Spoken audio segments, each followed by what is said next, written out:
আমাদের দক্ষিণাঞ্চল এবং উত্তরাঞ্চলে দুটি ভাগে পদযাত্রা চলছে এবং আমরা উপজেলা পর্যায়ে আমাদের আপনারা জানেন গত বছর জেলা পর্যায়ে এনসিপি পদযাত্রা করেছিল 64 জেলায়।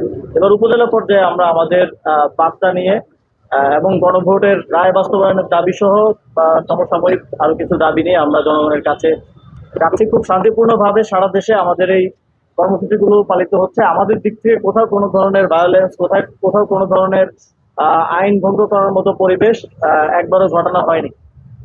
তবে রিসেন্টলি আপনারা জানেন যে প্রথম হবিগঞ্জে আমাদের পদযাত্রা চলাকালে হবিগঞ্জে আমাদের নেতৃবৃন্দের গাড়ি বহরে হামলা করা হয়। আপনারা সবাই ভিডিও ফুটেজ দেখেছেন কি বর্বর ভাবে সেখানে রড, দেশীয় অস্ত্রশস্ত্র নিয়ে গাড়ি ভাঙচুর করা হয়। গাড়ির ড্রাইভারকে পর্যন্ত আপনারা জানেন যেগুলো ভাড়া গাড়ি দিয়ে আমরা সাধারণত চলাচল করে থাকি, ড্রাইভারকে পর্যন্ত মারধর করা হয়, আহত করা হয়, হেনস্থা করা হয়। আমাদের যেই মিডিয়া টিম ছিল সেই টিমের সদস্যদের যারা হয়তো প্রফেশনালি আমাদের সাথে এই সার্ভিসটা দিয়ে থাকেন, তারা আমাদের দলীয় সদস্য না সবাই, তাদেরকেও মারধর করা হয়, হামলা করা হয়। তাদের অনেকগুলো গ্যাজেট সেখান থেকে ছাত্র দলের হামলাকারীরা চুরি করে নিয়ে যায় এবং আমাদের কেন্দ্রীয় নেতৃবৃন্দ, সিনিয়র নেতৃবৃন্দের উপর হামলা করা হয়। আপনারা দেখেছেন সার্জিস আলম আহত হয়েছেন, নাসিরুদ্দিন পাটোয়ারি সহ বাকিরাও হামলার শিকার হয়েছেন।